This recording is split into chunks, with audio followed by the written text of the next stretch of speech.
My 18-year-old brother-in-law came to visit my farm, and then this happened. It was supposed to be a quiet summer. Just me, the horses, and a long stretch of silence on the family ranch in northern Montana. I wasn't expecting visitors. I wasn't expecting him. But when my 18-year-old brother-in-law showed up at my gate with nothing but a backpack and that half-shy, half-defiant look in his eyes, something shifted. At first, I thought I was just being protective, just helping out a kid who needed space. But the days grew longer, the silences between us deeper, and the way he looked at me when he thought I wasn't paying attention, that was not how a brother-in-law is supposed to look at someone. What happened next, I never saw coming. And it changed everything. Before we begin, make sure to subscribe to the channel, like this video, and turn on notifications. That way, you won't miss any of our upcoming stories full of love, tension, and self-discovery. I heard the engine before I saw him. Out here, you learn to recognize every sound. A truck on gravel isn't just a truck. It's a story arriving, uninvited, in the middle of your routine. And that day, I wasn't expecting anyone, especially not him. The pickup stopped by the front gate, kicking up dust and cutting through the silence like it didn't belong. I stepped off the porch, wiping my hands on my jeans. The sun was just starting to drop behind the hills, casting everything in that golden Montana haze. And then the door opened. I recognized him instantly, even though he had changed. Mason. 18 now, taller than I remembered, his hair longer, falling in waves over his forehead. There was a shadow of scruff along his jaw, like he was trying to prove something. Maybe he was. He pulled off his backpack, smiled, awkwardly, and said, "Hey." I stared for a second longer than I should have. "Didn't know you were coming," I said. He shrugged, slinging the bag over his shoulder. "Mom and Dad flew to Cabo. Said I should do something useful with my summer." "So they sent you here?" He laughed, that crooked grin I remembered from 3 years ago, before he disappeared behind exams, girlfriends, and that prep school life. "You're always talking about the ranch at Thanksgiving. Figured I'd see what the fuss was about." I nodded, stepping aside to let him in. We didn't hug. We'd never been close. Just family through marriage. My sister married his older brother 5 years ago. Holidays, birthdays. That was it. But still, the air felt strange the moment he stepped past me, charged. I showed him to the guest room and warned him about the early mornings. "I get up at 5, I said. He raised an eyebrow. "Is that when the horses wake up?" "It's when I wake them up." He smirked and tossed his bag on the bed. That night, we ate leftovers at the kitchen counter, side by side. He asked about the ranch, how I ran it alone, if it ever got lonely, if the isolation ever messed with my head. I gave him short answers, half watching his face in the reflection of the window. He asked if I ever thought of leaving. "No," I said. "Out there," I pointed through the glass, "is the only place I've ever felt like I could breathe." He didn't respond right away. Then softly, "Maybe that's why I came." I looked over at him. He wasn't smiling. There was something in his eyes, something unspoken. I cleared my throat. "We start early. You'll need boots." I brought some. Of course he had. The next morning I found him already outside, barefoot, shirt off, leaning against the fence with coffee in hand like he'd been born here. The sunrise hit his skin and I felt something twist in my chest. I looked away before he noticed. "Ready?" I asked. He smirked. "You tell me." We worked the fields, fed the horses, and fixed the barn gate. He didn't complain once. Even when he dropped a wrench on his toe, He just laughed and called himself an idiot. I couldn't figure him out. Was he running from something? Was he testing me? Or was this just curiosity, a kid trying to play cowboy for a week? That night, after dinner, I found him sitting alone in the stable, brushing one of the mares. It was quiet, peaceful. He looked over when I walked in. "I like it here," he said. I leaned on the stall door. "It's honest work." He nodded. Then he stood slowly and walked toward me. There was dust on his neck, a smudge of hay on his shirt. He stopped close, closer than I expected. "Can I ask you something?" I hesitated. "Yeah." He looked up at me, eyes steady. "Do you ever feel like you're waiting for something to happen, but you don't know what?" My mouth went dry. He didn't blink. Neither did I. What did he mean by that, and why did I feel like I was the one he'd been waiting for? The next morning, I told myself it had been nothing, just a strange question in a quiet barn. Maybe he was tired. Maybe I was reading into it too much. The ranch had a way of pulling thoughts out of your head that you didn't want to face. Silence echoed here. That could get dangerous. But I couldn't forget the way he looked at me. Not like a brother-in-law, not like a kid. I'd felt it. I knew I had. Still, I kept my distance. We saddled up and rode out early. Mason took to the horses faster than I expected. He wasn't graceful, but he was determined. And there was something about watching him out there, holding the reins tight, sunlight hitting his jawline, wind in his shirt. It made something flutter in my chest I hadn't felt in a long time. "Why'd you never get married?" he asked suddenly as we rode side by side. I kept my eyes ahead. "Not everyone needs that kind of tie." "But you could have." "Maybe." He didn't ask anything else, but the question lingered, bouncing around inside me like a pebble in a can. That night, a storm rolled in, fast and loud. The sky cracked open with thunder around 9. We'd just finished storing feed in the shed and ran inside soaked to the bone. I handed him a towel at the door. "You'll catch a cold." He pulled off his shirt, right there in the kitchen, and started drying his hair. His chest glistened with rain, slim but defined. I looked away too fast, too hard. He caught me, and didn't say a word, just grinned, slow. "You okay?" he asked. "Yeah," I said, too fast. "Just tired." He nodded. "Long day." But he didn't move. Neither did I. The only sound was the storm outside and the slow drip of water from his hair hitting the floor. He finally walked past me, brushing my shoulder on the way to the hallway. That small contact sent a current through my spine. The next morning, things felt different. He didn't talk as much over breakfast, didn't ask questions during the chores, but I felt his eyes on me, constantly, quietly, watching when I bent to lift a saddle or wiped my brow with the back of my arm. I pretended not to notice until that afternoon. I'd been clearing brush near the south fence when I realized he wasn't in sight. I called his name. No answer. My chest tightened. Then I found him, in the hayloft above the barn, sitting with his back against a wooden beam, legs stretched out, staring at the ceiling. "You okay?" I asked, climbing up. He didn't look at me right away. "I just needed air," he said. "There's plenty of that outside." He laughed softly. "Not the same kind." I sat across from him, leaving a good 6 feet between us. He looked tired. Not physically, emotionally. "I'm not going back," he said after a long pause. "To the city?" "To all of it. School, my parents, the plans they made."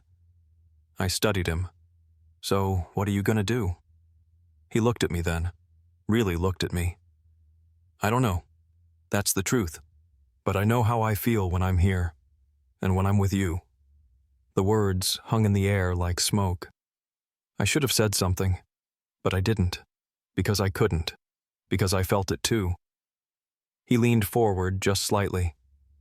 "I think you feel it too," he said. And then, a sound. Boots on the gravel outside. I stood fast, heart racing. "Someone's here." He followed me to the edge of the loft, peeking out the side window. A white truck pulled up by the house. My sister, his brother, Mason's family, here, now. Why did they come unannounced? And how much had they already figured out? They weren't supposed to be here. My sister, Emily, climbed out of the truck first, wearing jeans that hadn't seen dirt in months and sunglasses too big for the Montana sun. Her husband, Mason's older brother, Troy, came around from the driver's side, already annoyed by the dust on his boots. Their presence didn't match the landscape. It was too sudden, too polished. Mason stood behind me as I walked down the path toward them. Emily gave me a half hug. "Surprise?" I forced a smile. "Didn't know you two were coming."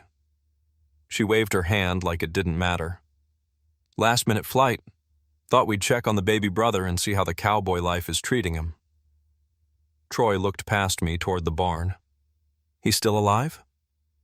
Mason didn't say anything, but I could feel the change in his posture behind me, like something inside him had snapped shut. "Yeah," I said. "He's been helping a lot, not just playing ranch hand." Emily smiled again, but it didn't reach her eyes. "We're just here for a night," she said. "Didn't mean to intrude." But that's exactly what it felt like. Dinner was strange. Emily brought her city wine. I made chili. We sat on the porch around a makeshift table.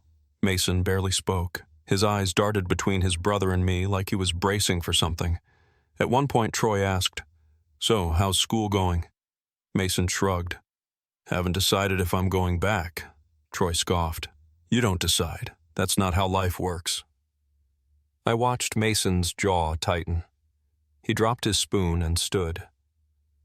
"I'm gonna check on the horses." I stood too. "I'll go with him."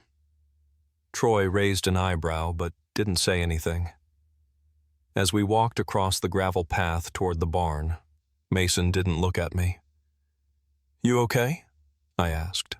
He exhaled hard. "You know why I didn't want to go back." I nodded. "They don't listen. They don't see me." The barn was dark, quiet except for the horses shifting in their stalls. Mason leaned against a beam, rubbing his hands through his hair. I stepped closer. "You don't owe them your life." He looked up at me. The air changed again, like before, but heavier this time, denser. And then, without thinking, I reached out. I touched his wrist, just lightly. But he didn't pull away. He stepped closer. "I wasn't imagining it, was I?" he asked.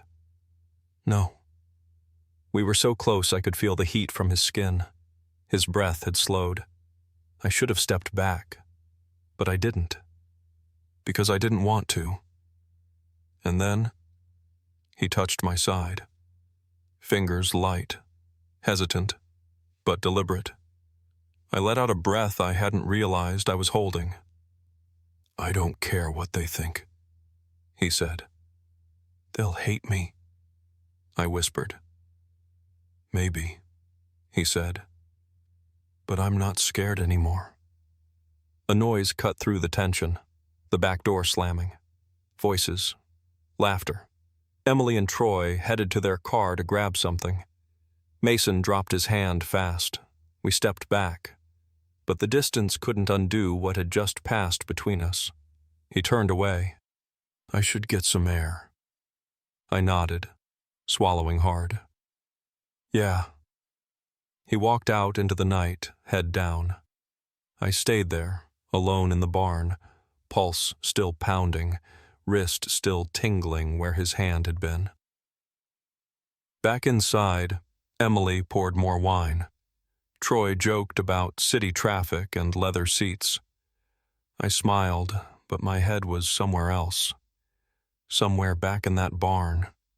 Somewhere in that almost moment, that almost kiss, and the way his voice had shaken when he said he wasn't scared anymore. But when I checked his room later that night, he wasn't there. His bed was untouched, his boots were gone, and the front door was still open. Where did Mason go? And what if he left? Because of me? I didn't wake Emily or Troy. I grabbed a flashlight, pulled on my jacket, and slipped out the front door into the dark.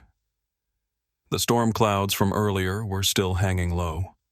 The moonlight fought to break through, but most of the ranch was cloaked in shadows. I knew every inch of this land, but that night it felt foreign, like something had shifted in the soil itself. I checked the barn first. Empty. The fields. Nothing. Then I headed down the trail toward the old creek bed, where the fence curves and the cottonwoods lean in close. My boots sank into the damp ground, flashlight beam bouncing with every step. And then I saw him, sitting on a flat rock by the water, arms wrapped around his knees, hoodie pulled up over his head. "Mason," I said quietly. He didn't move. I walked closer. "You shouldn't be out here alone." Still, no answer. I sat a few feet away, careful not to spook him. The silence between us stretched, heavy but not empty. "I wasn't running away," he said finally. "I just needed to be somewhere that didn't have walls." I nodded slowly. "I get it." He looked at me then. His eyes were red, not from crying, not recently at least, but from holding everything in for too long. "They think I'm confused," he said, "that I'm acting out, but I've never been more sure about anything in my life."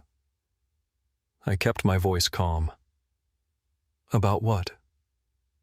He took a breath. "About what I feel. About who I—" A crack of thunder cut him off. And then the sky opened up. The rain came fast, heavy. We stood at the same time, instinctively. "Come on," I said. "We'll get soaked." We ran toward the trees, the only nearby shelter, slipping in the mud. When we reached the thickest part of the grove, I stopped under the largest branch and turned to him. He was breathing hard, soaked through, hoodie clinging to his body. "This is the second time you've run out into a storm," I said, trying to keep it light. He smiled, just barely. "Guess I have a thing for chaos." I laughed softly, then looked at him too long, too deeply, and I felt it again, that shift, that pull. He stepped forward, barely a foot between us now. And then he asked it. "Would you stop me?" My throat tightened. "Stop you from what?" He reached up slowly and pushed the wet hair from his face. "From doing this." His hand cupped the side of my neck, gentle, warm, despite the rain. And then his lips brushed mine. Not a kiss, a test, a question. I didn't move. I didn't speak. But I didn't stop him either. His forehead rested against mine. "I don't care anymore," he whispered. "If they don't understand, that's on them." I felt my pulse in my jaw. It's not that simple. But it could be. I stepped back, just half a step. Not rejection. Hesitation. My body was screaming yes. But my brain was still standing at that dinner table, looking into the eyes of the people who would never forgive this. "Let's go," I said finally. "You'll catch cold." We didn't speak the whole way back. Emily and Troy were already asleep when we walked in, dripping and silent. Mason peeled off his hoodie, his shirt clinging to his back. He looked over his shoulder at me as he climbed the stairs. And something in that glance said, "This isn't over." I couldn't sleep. The house felt different, like it was waiting. At 3:22 a.m., my phone buzzed.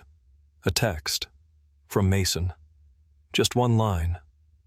"If I came to your room, would you let me in?" I stared at the screen, heart racing, then typed, "Try me."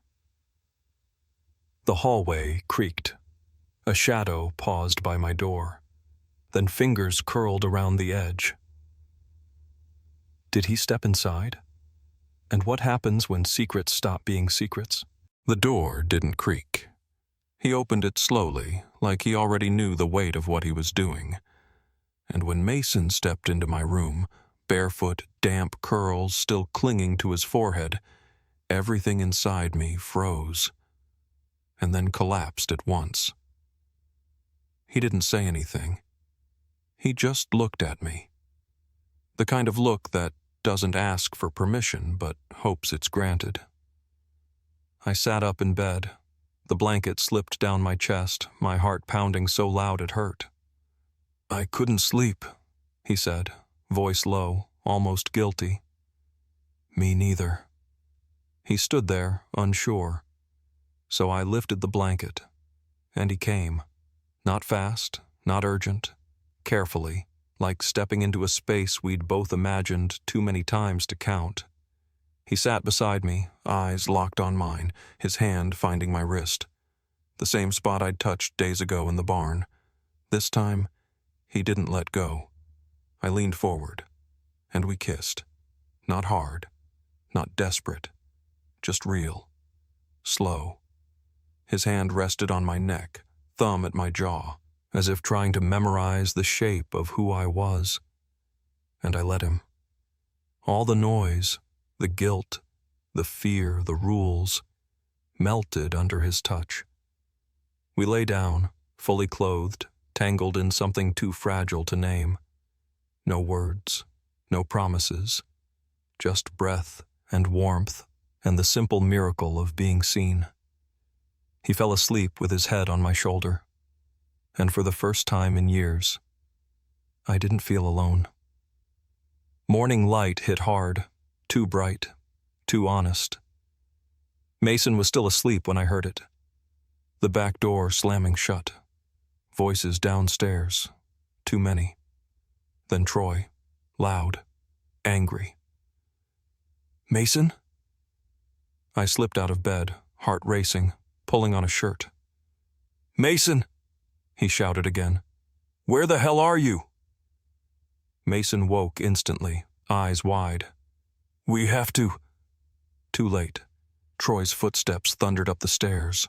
Then the door flung open, and the world split. Troy stood in the doorway, saw me, saw Mason, in my bed.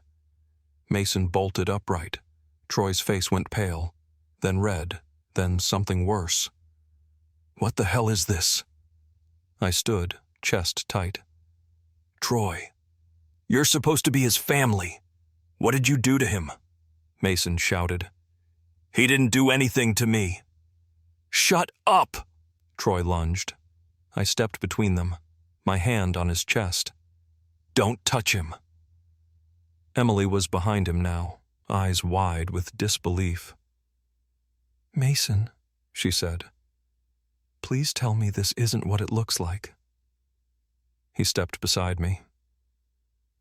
"I'm not hiding anymore," he said. Her face crumbled. Troy looked at me like I was a stranger, like I'd stolen something sacred. "I trusted you," he said. "I trusted you." "I never asked for that," I said quietly. But it didn't matter. The damage was done. Troy turned and walked out. Emily followed, silent. Mason looked at me, blinking fast. "You okay?" I asked. He nodded, but he wasn't. We weren't. But we had done something real. And now, we'd have to face what came next. That evening, Mason packed a bag. Not because I asked. Because he knew he couldn't stay. "They want me to go with them," he said. "Do you want to?" He shook his head. But maybe I need to, just for now. I nodded, even though it broke me. I'll come back, he said. I stepped closer. Don't say it if you don't mean it. I mean it. He kissed me, soft, like a promise. And then he was gone. But 3 days later, I got a message, a voice note, his voice low and steady. They're sending me away, out of state, somewhere quiet, but I still feel you, and when I close my eyes, I still see the barn, the storm, the creek, you.